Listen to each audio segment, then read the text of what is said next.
അപ്പോൾ ഉമ്മു സലമ ബീവി റളിയല്ലാഹു അൻഹ മുസ്തഫായ നബി സല്ലല്ലാഹു അലൈഹി വസല്ലമ തങ്ങളോട് ചോദിച്ചു, അല്ലാഹുവിന്റെ റസൂലേ, ഒരു പെണ്ണിനെ 2 പുരുഷന്മാര് കല്യാണം കഴിച്ചു എന്ന് വിചാരിക്കുക. ഒരു പെണ്ണിനെ ആദ്യം ഒരാൾ കല്യാണം കഴിച്ചു, അയാൾ മരണപ്പെട്ടു, എന്നിട്ട് രണ്ടാമതൊരാൾ കല്യാണം കഴിച്ചു. എന്നാൽ സ്വർഗത്തിൽ ഏതാളായിരിക്കും ഈ പെണ്ണിന്റെ ഭർത്താവായി വരിക നബിയേ സല്ലല്ലാഹു അലൈഹി വസല്ലം? മുസ്തഫായ നബി സല്ലല്ലാഹു അലൈഹി വസല്ലം പറഞ്ഞു, ഉമ്മു സലമ, സ്വഭാവത്താൽ ഏറ്റവും നന്നായി നിന്നോട് പെരുമാറിയത് ആരാണോ അയാളെ നീ അവിടെ വെച്ച് തെരഞ്ഞെടുക്കുന്നതാണ് ഉമ്മു സലമ. റേഞ്ച് കിട്ടുണ്ടോന്നറിയില്ല. ദുന്യാവില് ആണുങ്ങൾ പെണ്ണിനെ തെരഞ്ഞെടുക്കലാണ്, സ്വർഗത്തിൽ നേരെ ഓപ്പോസിറ്റാണ്. അള്ളാന്റെ പണി എന്തൊക്കെയെന്ന് മുഴുവനായിട്ടും മനസ്സിലാകണമെങ്കിൽ ആഖിറം കൂടിയും വരണം. അള്ളാഹു സുബ്ഹാനഹു വ തആല ഇവിടെ ചെയ്യണ പണികൾ എന്താന്ന് മുഴുവനായും മനസ്സിലാവണമെങ്കിൽ ദുന്യാവോട്ട് മാത്രം മനസ്സിലാവില്ല, ആഖിറം കൂടി വന്നാലേ മനസ്സിലാവുള്ളൂ. അല്ലെങ്കിൽ നമുക്ക് തന്നെ തോന്നും, പടച്ചോനെ 5 വക്തും സുബഹി നിസ്കരിച്ചിട്ട് ഇന്റെ പെരപ്പണി തീരുന്നില്ല, അപ്പുറത്തെ മറ്റേ ഗോപാലനതാ അല്ലെങ്കിൽ മറ്റേ ചങ്ങായി ഇബ്രാഹിം അതാ, ഓനെ പടിഞ്ഞാട്ട് ഉന്തിയാലും കേക്കോട്ടേ വീഴുള്ളൂ, തട്ടുമല തട്ടുമായിട്ട് മേലേക്ക് ഇന്നോവ ഉള്ളതിൻ്റെ ഒപ്പം വേറെ കാറും കൂടി വാങ്ങിക്കുക. ഞാനാണെങ്കിൽ 5 വക്തിനും പള്ളിക്ക് പോകുന്നുണ്ട്, സുബഹിക്കരിച്ച് ദ്വാരക്കുണ്ട്, ഇൻ്റെ തീരുന്നില്ല. എന്തേ എന്ന് തിരിയണമെങ്കിൽ ദുന്യാവോണ്ട് മാത്രം തിരിയില്ല. അള്ളാഹുവിൻ്റെ അതിൽ, അവൻ്റെ നീതി എന്താണെന്ന് ബോധ്യപ്പെടുത്തുന്നതിനാണ് മഹ്ശർ സംവിധാനിച്ചിട്ടുള്ളത്. അവിടുന്ന് തിരി എന്തിനായിരുന്നു? എല്ലാവർക്കും തിരിയും, എല്ലാവർക്കും തിരിയും. എല്ലാത്തിനും 2 സൈഡുണ്ട്, 2 ഉപയോഗിക്കും. ദുനിയാവിൽ വെച്ച് പുരുഷൻ സ്ത്രീയെ തെരഞ്ഞെടുക്കുകയാണെങ്കിൽ സ്വർഗത്തിൽ വെച്ച് സ്ത്രീ പുരുഷനെ തെരഞ്ഞെടുക്കുകയാണ്. പുതിയാപ്പിളാരെ, അതുകൊണ്ട് നല്ലവർക്ക് പെരുമാറിക്കോളി, എന്നാൽ മൂപ്പത്തിയാരൊപ്പം തന്നെ കഴിഞ്ഞൂടാ, അല്ലെങ്കിൽ മൂപ്പത്തിയാർ പറ്റിയ ആളെ വേറെ നോക്കും.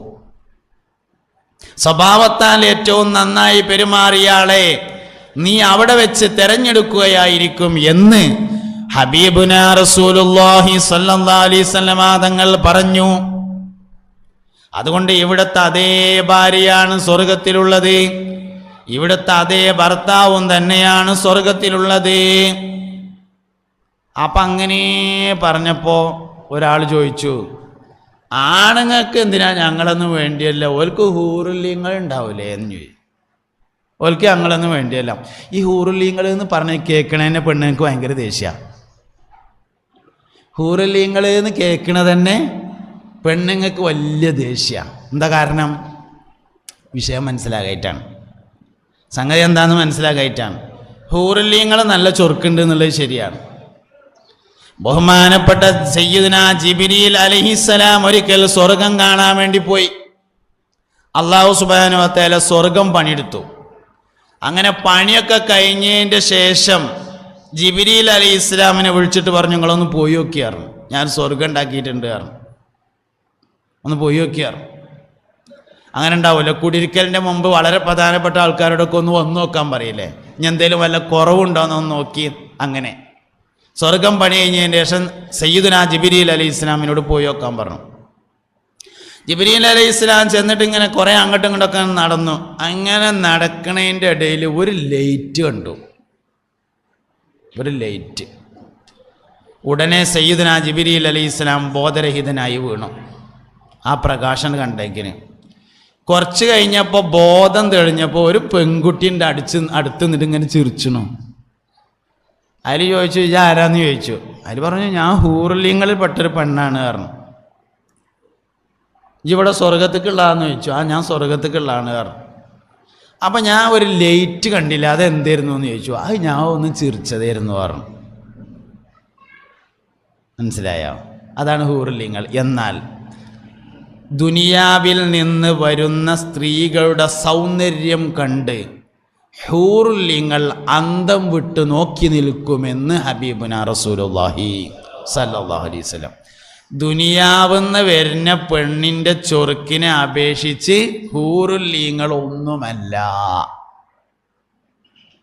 അതാണ് സംഗതി. പിന്നെ വേറൊരു കാര്യമുണ്ട്, ഈ ഹൂറുല്ലീങ്ങൾ എന്ന് പറഞ്ഞത് ആണുങ്ങൾക്കുള്ളതാ പെണ്ണുങ്ങൾക്കുള്ളതാന്ന് ചോദിച്ചു നാളെ ഞാൻ. അതിൽ പെണ്ണുങ്ങൾ വേഗം വിളിച്ചു പറഞ്ഞു അത് ആണുങ്ങൾക്കുള്ളതാണ് പറഞ്ഞു. അപ്പോൾ ഖുർആനിൽ വിൽദാൻ എന്ന് പറഞ്ഞിട്ട് കുറച്ച് ആണുങ്ങളുണ്ടാവും സ്വർഗത്തിൽ എന്ന് പറഞ്ഞിട്ടുണ്ട്. യതൂഫു അലൈഹിം വിൽദാനും മുഖല്ലദൂൻ ബിഅക്വാബിൻ വഅബരീഖ വകഅസിൻ മിൻ മഈൻ. സ്വർഗത്തിലേക്ക് മാത്രമായി പടക്കപ്പെട്ട പുരുഷന്മാർ വിൽദാൻ, നല്ല ചെറുപ്പക്കാർ കുട്ടികൾ. യതൂഫു അലൈഹിം വിൽദാനും മുഖല്ലദൂൻ. ഖിദ്മത്തിനായി കാണാം അതിൽ ചില കുട്ടികൾ, കാഴ്ചക്ക് കൗതുകമേറും സുന്ദരമുത്തുകൾ. അപ്പൊ സ്വർഗത്തിൽ കുറെ ആണുങ്ങൾ ഉണ്ട് എന്ന് പറഞ്ഞിട്ടുണ്ട്. അതാർക്കാന്ന് ചോദിച്ചു. അപ്പോൾ പറഞ്ഞു അത് എല്ലാവർക്കും ഉള്ളതാണ് പറഞ്ഞു. ആണുങ്ങൾ ആർക്കുള്ളതെന്ന് ചോദിച്ചപ്പോൾ എല്ലാവർക്കും ഉള്ളതാണ്. സ്വർഗത്തിൽ കുറച്ച് പെണ്ണുങ്ങളുണ്ട്, അത് ആർക്കുള്ളതെന്ന് ചോദിച്ചപ്പോൾ ആണുങ്ങൾക്കുള്ളതാണ്. അധികം ആൾക്കാർ മനസ്സിലങ്ങനെ ഉണ്ടാകുക. സംഗതി അങ്ങനെയല്ല. പെണ്ണുങ്ങളും എല്ലാവർക്കും ഉള്ളതാണ്, ആണുങ്ങളും എല്ലാവർക്കും ഉള്ളതാണ്. ഒന്നൊരു കൂട്ടർക്ക് മാത്രമുള്ള ഒന്നല്ല, വെറുതെ തോന്നിയതാണത്. ഹൂറുല്ലിസാനടുത്തെപ്പോഴും ഇരിപ്പുണ്ട്, താരാട്ടുപാടാൻ തോഴികൾ വരവുണ്ട്, കൈമുട്ടുവാൻ ചില ദാസികൾ അടുത്തുണ്ട്, കടക്കണ്ണു കൊണ്ടൊരു നോട്ടവും ചിരിയുണ്ട്. താഴ്വസ്താദ് അള്ളാഹു അവരുടെ ദർജ ഉയർത്തി കൊടുക്കട്ടെ. ഹൂറുൽ ഇസാൻ അടുത്തെപ്പോഴും ഇരിപ്പുണ്ട്, താരാട്ടു പാടാൻ തോഴികൾ വരവുണ്ട്. തോഴി ആർക്കുള്ളതാ? രാജാവിനെ രാജ്ഞിക്ക. തോഴി രാജാവിനെ രാജ്ഞിക്ക. കഥപുസ്തകം വായിക്കണവർക്കറിയാം തോഴി രാജാവിനല്ല രാജ്ഞിക്കാകുന്നു. അപ്പൊ ഹൂറുല്യങ്ങൾ രണ്ടു കൂട്ടർക്കുള്ളതാണ്. വിൽദാൻ എന്ന ആണുങ്ങൾ അതും രണ്ടു കൂട്ടർക്കുള്ള തന്നെയാണ്. അതിലൊന്നും ബേജാറാണ്ട. ഇഞ്ഞോ അതിനേക്കാൾ ചൊർക്ക് ഇവിടുന്ന് പോകുന്ന ആണുങ്ങളും ഇവിടുന്ന് പോണ പെണ്ണുങ്ങളും തന്നെയാണ്. ഏതാണ് ഏത് പെണ്ണ്? ഇവിടുന്നുള്ളതേ. സത്യത്തിൽ കല്യാണം എന്തിനാ? സത്യത്തിൽ ഈ കല്യാണം എന്തിനാ? സ്വർഗത്ത് ചെന്നിട്ട് പെണ്ണ് എറിഞ്ഞ് നടക്കാതിരിക്കാൻ. അവിടെ ചെന്നിട്ട് ഇങ്ങനെ പെണ്ണ് എറിഞ്ഞ് നടക്കാറിന് അപ്പോൾ ഒരു ബുദ്ധിമുട്ടുള്ള കാര്യമല്ലേ. അപ്പം അതുകൊണ്ട് ഇവിടുന്ന് തന്നെ കണ്ടുവച്ച് പോവുക. അതിനാണ് യഥാർത്ഥത്തിൽ വിവാഹം എന്ന് പറയുന്നത്. വിവാഹം ഒരു സ്വർഗീയമായ അമലാണ്. കല്യാണം എന്നതൊരു സ്വർഗീയമായ അമലാണ്. ആദം വല്ലിപ്പ സ്വർഗത്തുനിന്ന് തുടങ്ങിയതും മുത്തുനബി സല്ലല്ലാഹു അലൈഹി വസല്ലമ സ്വർഗത്തിൽ അവസാനിപ്പിക്കുന്നതുമായ പുണ്യമാക്കപ്പെട്ട ഒരു ഇബാദത്താകുന്നു വിവാഹം. വിവാഹം ഒന്നേ സുന്നത്തുള്ളൂ കേട്ടോ, മൂന്നെണ്ണം കൂടി ഹലാലേ ഉള്ളൂ. ആൾക്കാരിങ്ങനെ പറഞ്ഞ് ചിലപ്പോൾ എങ്ങനെ തോന്നൽ തുടങ്ങിയിട്ടുണ്ട്, 4 സുന്നത്തുണ്ട് എന്നൊക്കെ തോന്നലുണ്ട്. അങ്ങനെയില്ല. താഴവൻ്റെ പാട്ടിൽ തന്നെ ഉണ്ട്. സുന്നത്ത് എത്ര തന്നെ ഉള്ളൂ? സുന്നത്ത് 1, ബാക്കി 3 ഹലാലാവുന്നേ ഉള്ളൂ, ജായിസാകും, അത്രേ ഉള്ളൂ. സുന്നത്ത് 1, 4 എന്നാ പിന്നെ എന്തിനെ ആയത്ത് തുടങ്ങുമ്പോൾ തന്നെ 2 പറഞ്ഞു എന്നാണ്. മസ്ന വ സുലാസ വ റുബാ എന്നുള്ള തുടങ്ങിയത്. നിങ്ങൾ 2, 3, 4 കെട്ടിക്കോളി എന്നല്ലേ പറഞ്ഞത്. സുന്നത്ത് 1 നാ 1 പറയേണ്ടത്? അതാ ചോദ്യം. എന്താ കാരണം? ഈ ആയത്തിറങ്ങിയത് യത്തീംകുട്ടിയുടെ കാര്യത്തിലാണ്. സാധാരണ ഒരാളുടെ കാര്യത്തിൽ ഇറങ്ങിയതല്ല ആയത്ത്. ആ ആയത്തിറങ്ങിയതിൻ്റെ ഒരു പശ്ചാത്തലമുണ്ട്. അതെന്താ നിങ്ങൾ? ആ ആയത്തിറങ്ങണത് ജാഹിലിയ കാലഘട്ടത്തിൽ, അതായത് ഇസ്ലാമിൻ്റെ ആദ്യകാലത്ത് യത്തീം കുട്ടികൾ കൂടുതലും യത്തീംഖാന കുറവ് വരുന്നു. ഇന്ന് നേരെ ഓപ്പോസിറ്റാണ്. യത്തീംഖാന കൂടുതലും യത്തീം കുട്ടികൾ കുറവാണല്ലോ. അന്ന് യത്തീം കുട്ടികൾ കൂടുതലാണ്, യത്തീംഖാന വളരെ കുറവാണ്. എന്താ യത്തീം കുട്ടികൾ കൂടാൻ കാരണം? കുടുംബ കലഹം, ഗോത്രങ്ങൾ തമ്മിൽ വർഷങ്ങൾ നീണ്ടു നിൽക്കുന്ന യുദ്ധം, നിസ്സാരമായ കാര്യങ്ങൾക്ക് വേണ്ടി. കൂട്ടുകുടുംബങ്ങളാണ് അക്കാലത്തുള്ളത്. വലിയ വലിയ തറവാട്ടർ ഒന്നിച്ചാ താമസിക്കുക.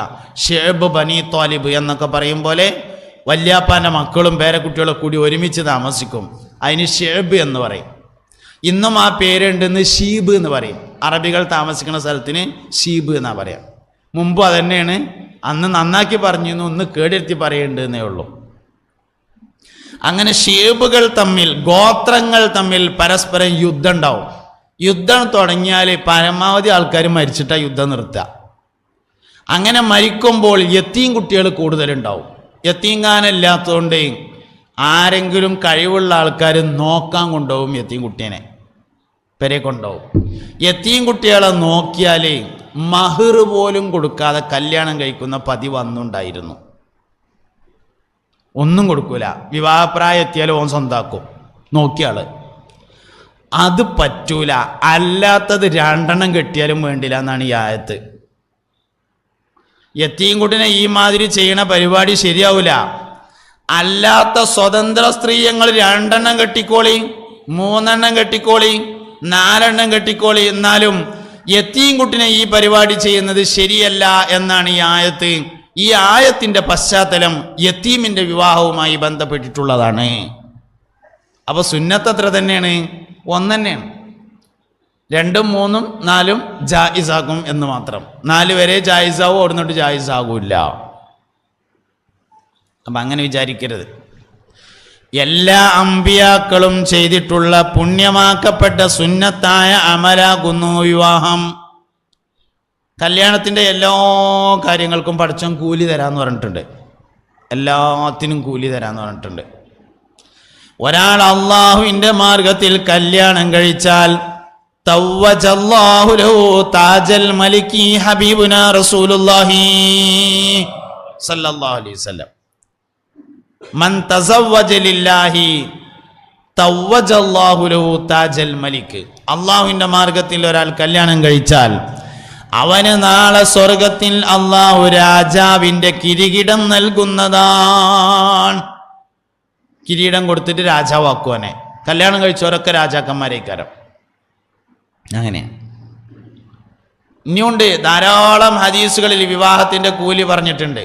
ഒരുപാട് ഹദീസുകളിൽ ഒരാൾ അള്ളാഹുവിൻ്റെ മാർഗത്തിൽ കല്യാണം കഴിക്കുകയും അതിൽ അവനൊരു കുട്ടി ഉണ്ടാവുകയും ചെയ്താൽ ആ കുട്ടിയുടെ ഓരോ ശ്വാസത്തിന്റെ എണ്ണം കണ്ടും മാതാപിതാക്കളുടെ ഏടുകളിൽ അള്ളാഹു നന്മയെ എഴുതി വെക്കുന്നതാണ് എന്ന് മുഹമ്മദ് നബി സല്ലല്ലാഹു അലൈഹി വസല്ലം. അള്ളാഹിൻ്റെ മാർഗത്തിൽ ഒരാൾ കല്യാണം കഴിച്ച് അതിലൊരു കുട്ടി ഉണ്ടായാൽ ആ കുട്ടിൻ്റെ ഓരോ ശ്വാസത്തിനനുസരിച്ചും ഉമ്മാൻ്റെ വാപ്പാൻ്റെ ഏടിലെ ഹസനാത്ത് എഴുതും. കുട്ടി എന്ന് പറഞ്ഞാൽ ഏതുവരെ? കുട്ടി എന്ന് പറഞ്ഞാൽ വാപ്പാനെയും ഉമ്മാനെയും സംബന്ധിച്ച് കുട്ടി കുട്ടിയാകുന്നത് പ്രായം തികണത് വരെ അല്ല, മരിക്കണത് വരെയാണ്.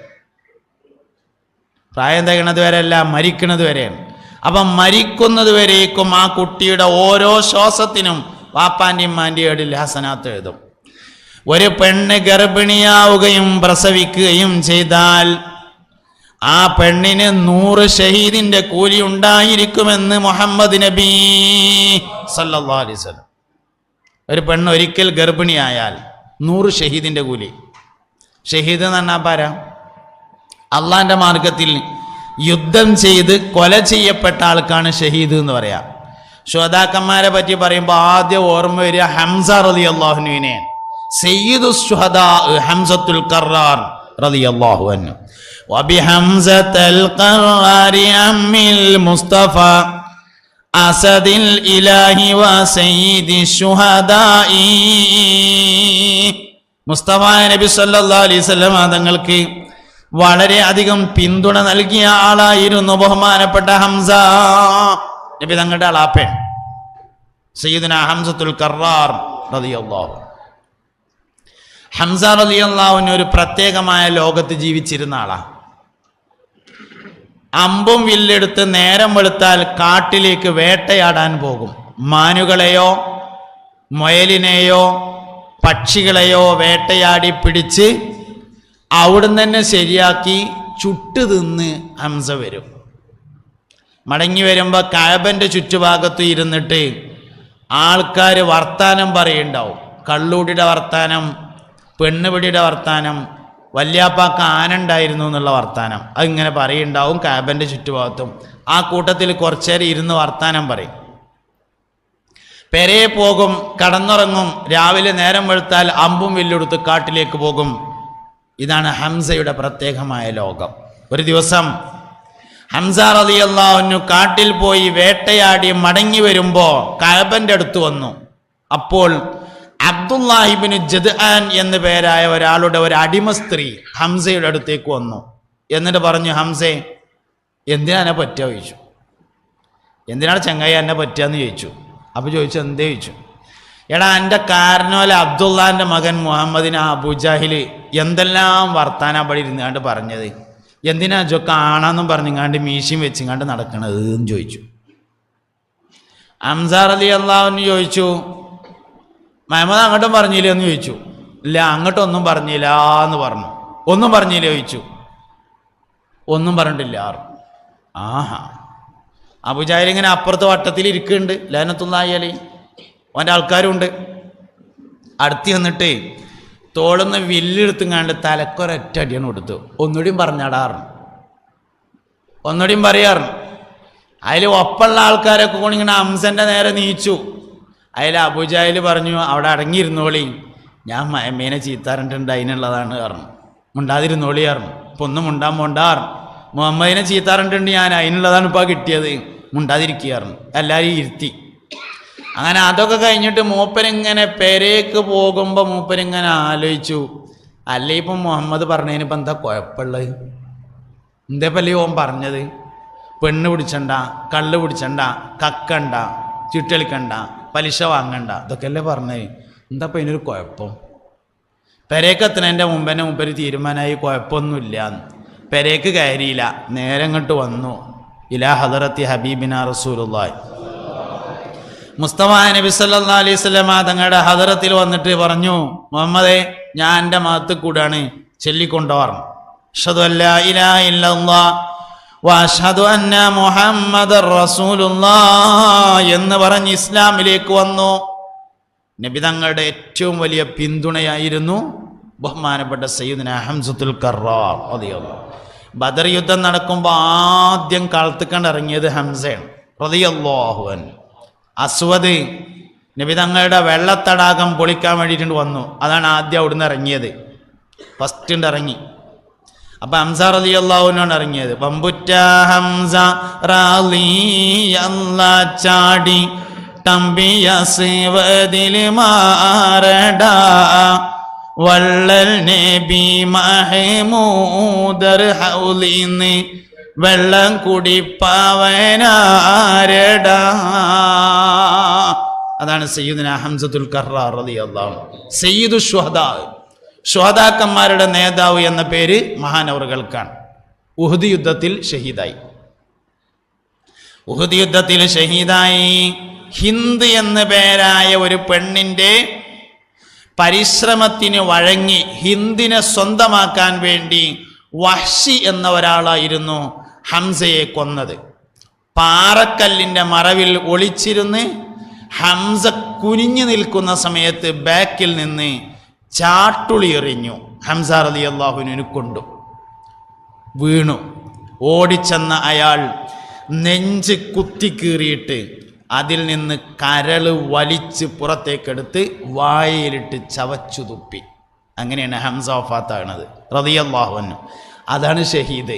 അങ്ങനത്തെ 100 ഷഹീദിൻ്റെ കൂലി ഒരിക്കൽ പള്ളയിലുണ്ടായി പെറ്റാല് അള്ളാഹു പെണ്ണിന് കൊടുക്കുമെന്ന് മുഹമ്മദ് നബി പറഞ്ഞു സല്ലല്ലാഹു അലൈഹി വസല്ലം.